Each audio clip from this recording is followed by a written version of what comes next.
पोळीचे पीठ संपत आलं होतं, पण चेतनची भूक काही भागली नव्हती.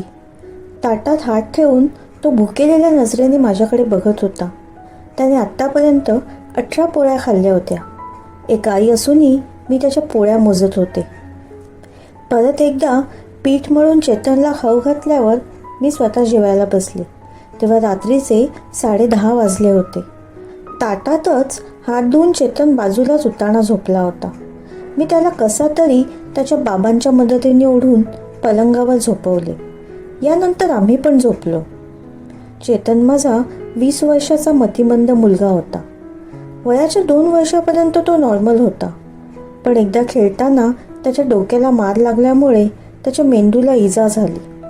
म्हणून नंतर त्याचे फक्त शरीर वाढत गेले, परंतु तो मानसिकदृष्ट्या विकलांगच राहिला. पण शारीरिकदृष्ट्या तो मजबूत होता. त्याच्यापेक्षा 4 वर्षांनी मोठा असलेला त्याचा भाऊ सुमेर याच्यात अशी विकृतीची लक्षणे नव्हती. सुमेर कुशाग्र बुद्धीचा हुशार तरुण होता आणि त्यांनी लहान वयातच स्पर्धा परीक्षा देऊन बँकेत नोकरी मिळवली होती. माझे पती, 2 मुले आणि मी, आमचे छोटेसे चौकोनी कुटुंब. पण या छोट्याशा कुटुंबात आम्हाला मानसिक शांतता नव्हती. चेतनला फार विचित्र भूक लागे. दर 2 तासांनी तो अन्नासाठी लहान मुलासारखा रडारड करत असे. जसजसे वय वाढत गेले तसतसे त्याचे वेडही वाढत गेले. वेडेपणाच्या अवस्थेत तो ओरडायचा, स्वतःचे कपडे फाडायचा आणि त्याला जो सांभाळायला जाईल त्याच्यावर हिंसकपणे हल्ला करायचा. त्याचे वडील आणि भाऊ त्याला कसेबसे पकडायचे आणि झोपेचे इंजेक्शन देऊन खोलीत बंद करायचे. गेल्या 1-2 वर्षात त्याच्यात आणखी एक समस्या उद्भवली होती. त्याला मुली आणि महिलांबद्दल तीव्र आकर्षण वाटू लागले होते आणि त्याला त्याच्या भावनांवर नियंत्रण नसल्यामुळे वेडेपणाच्या भरात तो अश्लील कृत्य करू लागला होता. कधीकधी तो आमच्या मोलकरणीलाही त्रास देई, तिला पकडण्याचा प्रयत्न करी. आमच्या शेजारच्या बायका मुलींकडेही टक लावून तो पाहत असे आणि त्यांना स्पर्श करण्याचा प्रयत्न करत असे. चुकून जरी कधी घराचा दरवाजा उघडा राहिला तर फार मोठा गोंधळ उडे. त्यामुळे शेजारी पाजारी यांनी आमच्या घरात येणे टाकले होते. त्याच्या या सवयींमुळे आम्ही त्याला बाहेर घेऊन जाणे सोडले होते. माझ्या बहिणीच्या मुलाच्या लग्नाची घटना मी कधीच विसरू शकत नाही. त्यांच्या आग्रहास्तव मी आणि माझे कुटुंबीय कोल्हापूरला गेलो होतो. तिथे चेतनने लग्नघरी केलेल्या पक्वानांवर चांगलाच ताव मारला. लग्नासाठी तयार केलेले लाडू आणि चिवडा त्यांनी फक्त 2 दिवसात फस्त केले. त्याच्या मावस बहिणींनाही तो टक लावून पाहायचा, त्यांच्याजवळ जाण्याचा प्रयत्न करायचा. लोक त्याला वेडा समजून हसायचे, टाळायचे. पण अशावेळी माझी सिच्युएशन मात्र खूप ऑकवर्ड व्हायची. लग्नाच्या आदल्या रात्री तर हद्दच झाली. सर्व मर्यादा ओलांडून त्याने त्याच्या मावस बहिणीला मिठीत घेण्याचा प्रयत्न केला. त्याला कसे बसे झोपेचे इंजेक्शन देऊन आम्ही त्याच रात्री आमच्या गाडीने परतलो. लग्नासाठी देखील थांबलो नाही. त्यानंतर मात्र मी चेतनला कुठेही सोबत न घेण्याची शपथ घेतली. चेतनमुळे आम्ही सगळेच जण अक्षरशः आयुष्यात तोंड दाबून बुक्क्यांचा मार सहन करीत होतो. मानसिक शांतता नसल्यामुळे सुमेरी घरात कमीच असायचा. त्याचे वडीलसुद्धा दिवसभर बाहेर ओटीवर बसून वर्तमानपत्र वाचत असत. घरात फक्त जेवायला आणि झोपायला येत. चेतनची संपूर्ण जबाबदारी माझ्यावरच होती. तो मला ढकलायचा, ओरबाडायचा, प्रचंड हिंसक होऊन कधीकधी मारायचा देखील. पण प्रेमाने त्याला समजावून सांगितल्यावर मात्र तो माझा ऐकायचा. एके दिवशी संध्याकाळी त्याने मोलकरणीवर हल्ला केला. चेतनचे बाबा आणि मी बाहेर बसून चहा पित होतो. स्लीपिंग इंजेक्शन घेऊन चेतन झोपल्याबद्दल आम्ही निवांत होतो. अचानक आरडाओरडा ऐकून आम्ही यात धावत गेलो तर चेतन आमच्या मोलकरणीची साडी ओढून काढण्याचा प्रयत्न करत होता. मी त्याच्या हातातून तिची साडी सोडवण्याचा प्रयत्न करत असताना चेतनचा हात पकडला तर त्यांनी माझ्या मुस्कटात मारली. हे बघून चेतनचे बाबा संतापले. त्यांनी तिथे जवळच ठेवलेली हॉकी स्टिक उचलली आणि त्या स्टिकने चेतनला रागाने बेभान होऊन मारायला सुरुवात केली. त्याचवेळी एका हाताने पकडून त्याला ओढून अंगणात नेण्याचा ते प्रयत्न करत होते. मला ते बघवेना, म्हणून चेतनला वाचवण्यासाठी मी पुढे सरसावले.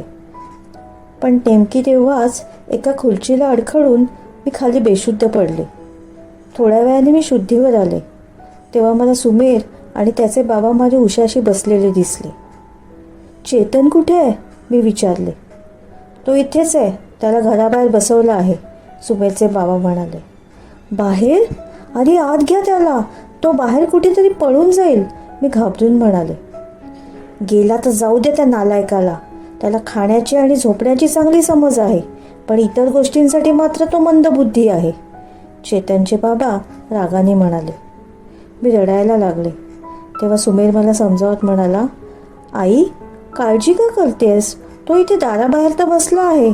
बाबांनी त्याला मारून शिक्षा म्हणून बाहेर बसवले आहे. त्याला अयोग्य आणि योग्य वागणे समजले पाहिजे. त्यालाही शिक्षा आवश्यक आहे. आई, किती दिवस प्रेमापोटी त्याचे चाळे आणि अश्लील कृत्य आपण सहन करत राहणार. मला मगाशी घडलेला मोलकरणीचा प्रसंग आठवला आणि आता लाज वाटू लागली. चेतन मंदबुद्धी आणि वेडा मुलगा असला तरी माझ्या पोटचा गोळा होता. रात्री सगळे झोपी गेल्यावर मी हळूच उठले. रात्रीचे 11 वाजले होते. चेतन बिचारा बाहेर न जेवता बसला होता.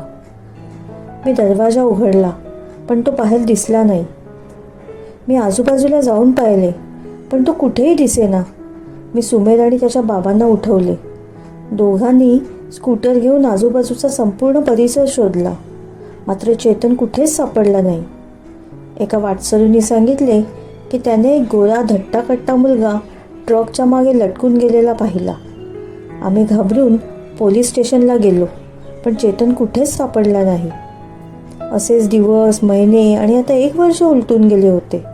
चेतन काही घरी परत आला नाही किंवा त्याचा शोधही लागला नाही. एके दिवशी पोलीस आमच्या घरी आले. त्यांच्याकडून आम्हाला कळाले की चेतनने संपूर्ण वर्ष एका नशेखोर आणि ढोंगी साधूच्या संगतीत घालवले होते. त्यांनी ड्रग्ज घेण्यास सुरुवात केली होती आणि ड्रग्सच्या नशेत असताना त्याचा ॲक्सिडेंट झाला होता. आम्ही घाईघाईत पोलिसांसोबत जाण्यासाठी निघालो. पोलीस आम्हाला शहरापासून 50-55 किलोमीटर दूर असलेल्या एका छोट्या गावात घेऊन गेले. आम्ही पुढे पाहिलेले दृश्य कसे सहन केले ते आमचे फक्त आम्हालाच माहिती आहे. त्याचा छिन्न विच्छिन्न झालेला आणि कुजलेला मृतदेह रस्त्याच्या कडेला 2 दिवस तसाच पडून होता. त्याला एका भरधाव ट्रकने धडक दिली होती. मृतदेहाची अवस्था ओळखू येण्यापलीकडे झाली होती.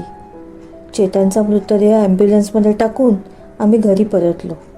या सगळ्या प्रकाराने आम्ही अक्षरशः हादरलो होतो. त्याच्या बाबांची अवस्था तर फारच वाईट झाली होती. पश्चातापाच्या आगीत ते अक्षरशः होरपळून निघाले होते. त्यांनीच तर त्याला घराबाहेर हाकलून दिले होते ना.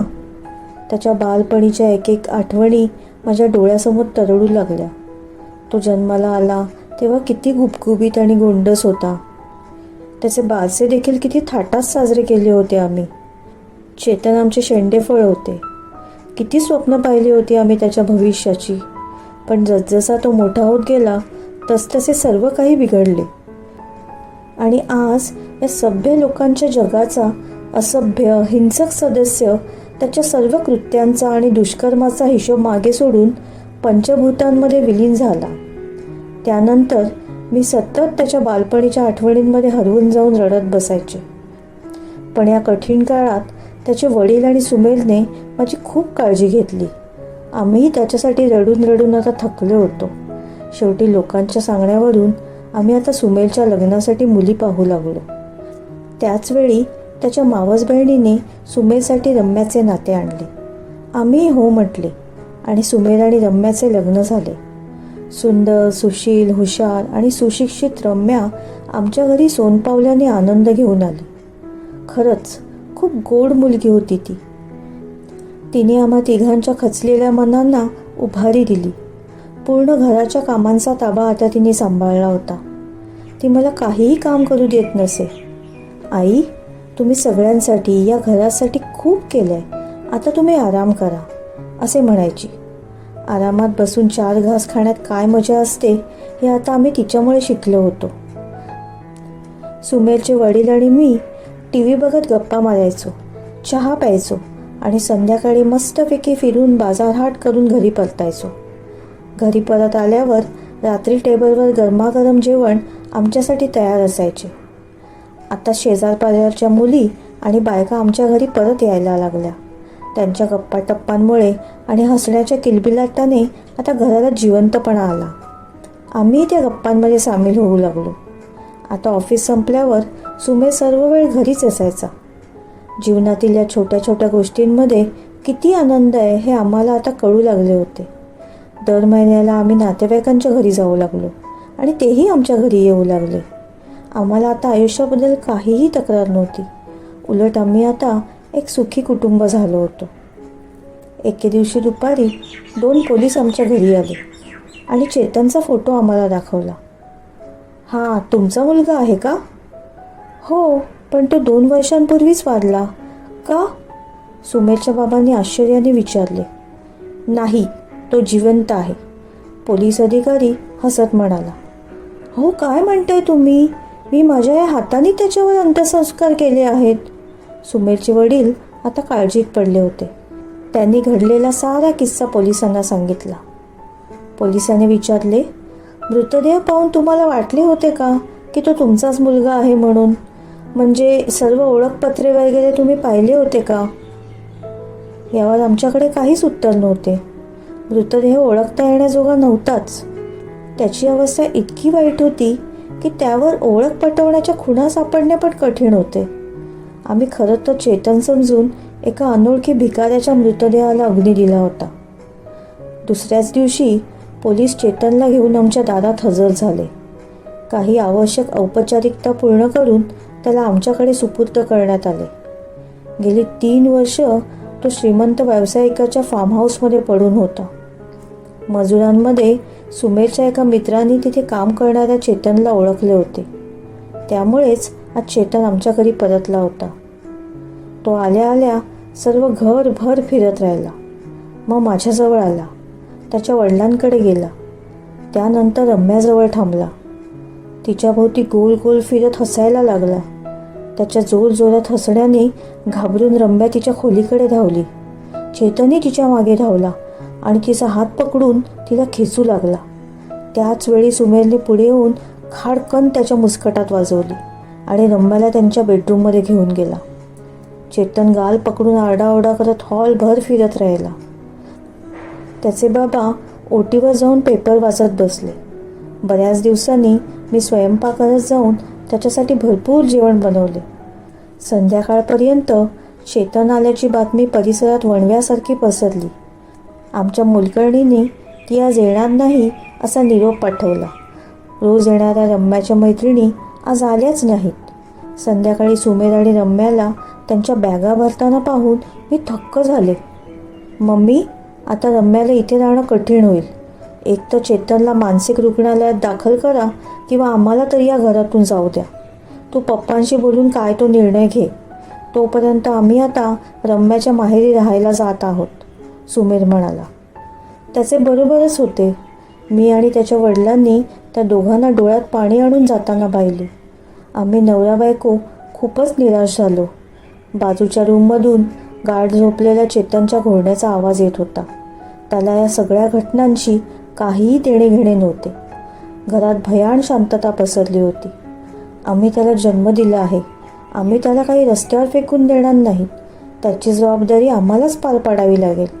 पण कालपर्यंत आम्ही खूप आनंदी होतो आणि आज सगळे आम्हाला सोडून निघून गेले.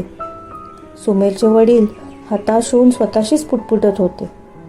चेतनबद्दल विचार करून माझे डोके आता बणबणायला लागले होते.